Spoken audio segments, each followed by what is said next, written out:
শেষৰ সময়ত মানে চিনেমা চলি থাকোঁতেও তেওঁ কয় যে এখন চিনেমা কান্দি কান্দি চাবি কিন্তু সেইকাৰণে আপোনাক চাই ভালে পাব এখন চিনেমা কৈছে নাই কান্দিব এতিয়া ধৰক উপলব্ধি কৰোঁ সেই ভগৱানৰ এটা ৰূপ আছিলে কাৰণ তেনেকুৱা ভগৱানৰ ৰূপ যদি দেখা অৱতাৰ নহয় ইমানখিনি কথাটো আচলতে মোৰ মানে এতিয়াৰ মোৰ জীৱনটোত চাগে মই দেখা নাই কেতিয়াও এনেকুৱাকৈ মিলি যোৱা তেওঁ নিকৰীয়া নিজৰ কথাবোৰ ইমান মিলি যোৱা কেতিয়াও হ'ব নোৱাৰে কাৰণ তেওঁৰ ভগৱানৰ এটা ৰূপ হ'বই লাগিব অৱতাৰ মানে মোৰ বিশ্বাসটো এতিয়াও নাই হোৱা যে তেওঁ নাই আৰু সেইটো চাগে মই মৰালৈকে নহ'ব তেখেত নাই বুলি যেতিয়াই মানে এনেকুৱা লাগে যেন তেওঁ আহি যদি কৈ দিব এই গালি পাৰিব এই কিবা ক'ব আমুকটো কৰ আমুকটো নকৰোঁ আমুকত যাওঁ ব'ল আৰু মাত্ৰ কেইটামান মুহূৰ্তৰ পিছতে জুবিন গাৰ্গৰ শেষৰখন অসমীয়া ছবি ৰৈ ৰৈ বিনালে মুক্তি লাভ কৰিব আৰু জুবিনদাৰ সপোনৰ ছবি এখন বহু আশা কৰিছিলে আৰু এখন চিঠি এই চিঠিখনত জুবিনদাই নিজে লিখি গৈছিলে ৰৈ ৰৈ বিনালে মোৰ নতুন চিনেমা চাবলৈ আহিব যেতিয়াই প্ৰমোচনৰ কথাটো আহে তেতিয়াই আচলতে এইখন লৈ প্ৰমোচন কৰাৰ কথা কৈছিলে আৰু মোৰ সৈতে প্ৰথমবাৰৰ বাবে অসমীয়া ছবিত অভিনয় কৰা জুবিন গাৰ্গে লৈ অহা জনপ্ৰিয় কণ্ঠশিল্পী আচুৰ্য বৰপাত্ৰ উপস্থিত আছে কাইলৈ মুক্তি লাভ কৰিব জুবিনদাৰ শেষৰখন চিনেমা আচুৰ্যদা আপুনিও প্ৰথম অভিজ্ঞতা হ'ব চাগে জুবিনদাৰ সৈতে চিনেমা এখনত কাম কৰাৰ কি ক'ব প্ৰথমে চিনেমা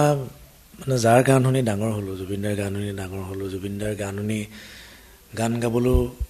মানে মন কৰিলোঁ গান গাবলৈ আহিলোঁ তেখেতক লগ পালোঁ আৰু সেইজনেই চিনেমাখন কৰিবলৈ আনিলে চিনেমা কৰিলোঁ তেখেতৰ লগত চিনেমা কৰাৰ আচলতে সেই মুহূৰ্তবোৰ খুব ধুনীয়া মুহূৰ্ত হৈ থাকি যাব কিন্তু দুখ এটা সেইটোতো থাকিবই সদায় থাকিব এইটো জীৱনত থাকিব প্ৰথমখন চিনেমা তেখেতে লৈ অনাৰ চিনেমাখন খালি সেই চাবলৈ একেলগে নাপাম আজি আপোনাৰ সৈতে জুবিন গাৰ্গে হয়তো ইটো কৰ সিটো কৰ বুলি ক'লে হয় আজি নাই তেখেত এমাহ হৈ গ'ল সেইটো মানে মোৰ বিশ্বাসটো এতিয়াও নাই হোৱা যে তেওঁ নাই আৰু সেইটো চাগে মই মৰালৈকে নহ'ব তেখেত নাই বুলি কাৰণ মই এতিয়াও যেতিয়াই মানে এনেকুৱা লাগে যেন তেওঁ আহি যদি কৈ দিব এই গালি পাৰিব এই কিবা ক'ব এই আমুকটো কৰ আমুকটো আমুকত যাওঁ ব'ল সেইখিনি সদায় থাকি যাব সেইটো কেতিয়াও মোৰ মাজৰ পৰা নোলায় তেওঁ নথকাৰ যোনটো অনুভৱ সেইটো মোৰ নোলাব চাগে কেতিয়াও অকণমান অভিজ্ঞতা আপুনি জুবিনদাৰ সৈতে বহু সময় ধৰি চিনেমাখনত দিন ৰাতি কটাইছিলে অকণমান যদি অভিজ্ঞতা জানিব পাৰোঁ কেনেদৰে আছিলে সেইখিনিয়ে যোৱাখিনি আমাৰ শ্বুটিংবোৰ ইয়াত হৈছে বিশ্বনাথ চাৰিআলি শ্ৰীলংকা গৈছোঁ আমি গোটেইখিনিতে আচলতে তেওঁৰ লগত 1 মিনিট সময় কটোৱাটো এটা ডাঙৰ মুহূৰ্ত সকলোৰে এইটো মোৰ বুলিয়ে নহয় আপুনিও যদি 1 মিনিট কটায় সেইটো এটা ডাঙৰ জীৱনলৈ থাকি যোৱা এটা মুহূৰ্ত হয় সেইখিনি তেওঁ মানুহজনেই তেনেকুৱা আচলতে মোৰ লগত বেলেগ হৈ যায় আপোনাৰ লগত বেলেগ মানে যাৰ লগত যেনেকৈ থাকিব লাগে সৰু বাচ্ছা এটাৰ লগত তেওঁ বাচ্ছা হৈ যায় মই যেনেকৈ থাকোঁ বা মানে সকলোৰে লগত তেওঁ মিলি যায় আচলতে মিলিও যায় তেওঁৰ মানুহজনে তেনেকুৱা শিশুসুলভ মানুহ আৰু বুজিও পায় তেখেতে গোটেইখিনি আৰু চিনেমাৰ অভিজ্ঞতা গোটেইখিনিয়ে আচলতে মোৰ এটা বুলিয়ে নহয় প্ৰত্যেকটো মুহূৰ্তই তেওঁৰ লগত মোৰ কাৰণে ডাঙৰ মুহূৰ্ত শুই উঠাৰ পৰা আমি য'ত যোৱালৈকে ৰাতিপুৱা শুই উঠাৰ পৰা ব্ৰেকফাষ্টৰ পৰা ৰাতি শুৱালৈকে প্ৰত্যেকটো মুহূৰ্তে মোৰ কাৰণে স্মৰণীয় শেষৰ সময়ত মানে চিনেমা চলি থাকোঁতেও তেওঁ কয় যে এখন চিনেমা কান্দি কান্দি চাবি কিন্তু মই আৰু ধেমালি কৰোঁ আমি দুইজনে ধেমালি কৰোঁ যে কেনেকৈ কান্দিবনো ইমান ধুনীয়া হৈছে আপুনি ইমান ধুনীয়াকৈ অভিনয় কৰিছে আৰু ভালে পাব তাৰপিছত মই বোলো মোলৈহে ভয় লাগে কৈছে কেলৈ মই বোলো মই অভিনয় আপুনি এক্টিং কৰালে মানুহে গালি পাৰিলে কি কৰিম মই বোলো এক্টিং কৰিব নাজানো এই নাই ভাল পাব মোক ভাল বোলো আপুনি জুবিন গাৰ্গ আপোনাক কিন্তু ভাল পাবই আপুনি ভাল অভিনয় কৰিছে সেইখিনি মানে ইমান ধুনীয়াকৈ তেওঁ আমাক ধেমালি কৰি কথাবোৰ কয় কিন্তু সেই কথাটো যেতিয়া মই কৈছিলোঁ যে অসমীয়া মানুহ নাকান্দে আপোনাক চাই ভালে পাব এখন চিনেমাত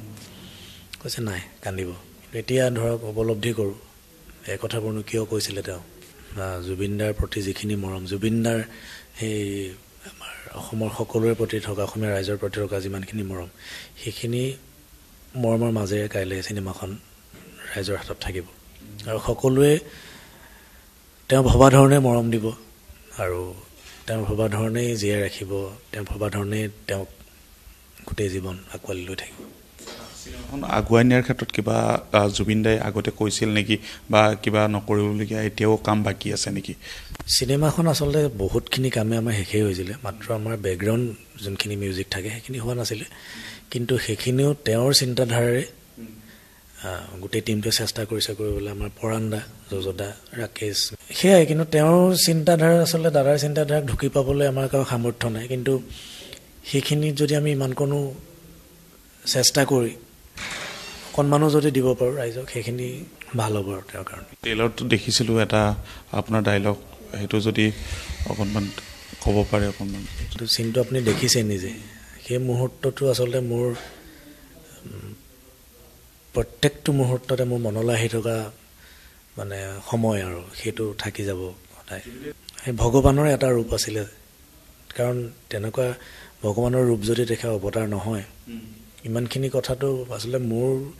মানে এতিয়া মোৰ জীৱনটোত চাগে মই দেখা নাই কেতিয়াও এনেকুৱাকৈ মিলি যোৱা তেওঁ নিকৈয়া নিজৰ কথাবোৰ ইমান মিলি যোৱা কেনেকৈ কেতিয়াও হ'ব নোৱাৰে কাৰণ তেওঁৰ ভগৱানৰ এটা ৰূপ হ'বই লাগিব অৱতাৰ তেওঁৰ নিজৰ চৌলটোৱে কোৱাই আছিলে চাগে সেয়াই আমি ক'ব নোৱাৰাকৈ ভগৱান এজনৰ লগত থাকিলোঁ সান্নিধ্য পালোঁ তেওঁ আমাক মৰম দিলে আমি মৰম কৰিলোঁ প্ৰমোচনৰ ক্ষেত্ৰত কিবা কৈছিল নেকি জুবিন গাৰ্গে প্ৰমোচন তেখেতক যেতিয়া মই আমি ষ্টুডিঅ'ত থাকোঁতে সুধোঁ তোক লোৱাটো প্ৰমোচনো মানে এনেই ধেমালিত কৈ দিয়ে আৰু তাৰপিছত মই বোলো এনেই আৰু আমি যেনেকৈ কলেজ যাওঁ যে কলেজ যাবও পাৰোঁ কিন্তু তাৰ আগতে চিঠিখনৰ কথা কৈছে এইবাৰ একদম চিঠি যাব মানুহৰ হাতলৈ যাব বেলেগ হ'ব আৰু তাৰপিছত এতিয়া নকবি মানুহক খালি বেলেগ পিছত আমি প্লেন কৰিম সেয়া তেওঁৰ যিমানখিনি চিন্তা থাকে সদায় পৃথক সেই পৃথক ধৰণে চিন্তা কৰিলে পৃথক ধৰণেই তেওঁ চিনেমা ইণ্ডাষ্ট্ৰিটো পৃথক ধৰণেই পৃথক কৰি পেলালে গোটেইখিনি আপুনি ক'ত ব্যস্ত থাকিব ক'ত প্ৰথমে চাব নে নাচাব আমি একোৱে ভাবি পোৱা নাই এতিয়ালৈ কাৰণ আমি কোনো মানে আপুনি যাকে সুধিলেও চাগে এইটোৱে হৈ আছে মনত আমি কেনেকৈ চাগে কি কৰিম কাইলৈ আমি নাজানো সেইটো আমি কাইলৈ গম পাম আমি চায়ে আছোঁ কাৰণ এডিটিঙৰ পৰা আমি গোটেইখিনিতে আছোঁ চায়ে আছোঁ হলত আমি কেনেকৈ চামগৈ চাগে সেই শক্তিখিনি গোটাব লাগিব আজি হয়তো জুবিন গাৰ্গৰ ওচৰতে আশ্চৰ্য বৰপাত্ৰ বহিল হয় প্ৰিমিয়াৰ শ্ব' হ'ল হয় বা চিনেমাখনৰ লগতে আপুনি শদিয়াৰ পৰা ধুবুৰীলৈকে ঘূৰিলে হয় চিনেমাখনৰ কামত সেইখিনি হেঁতেনটো আচলতে মই ভাবোঁ যে তেওঁ আমাৰ লগত আছেই তেওঁ চাই আছে তেওঁ লগত কটাই আছে আমাৰ লগত সময় আৰু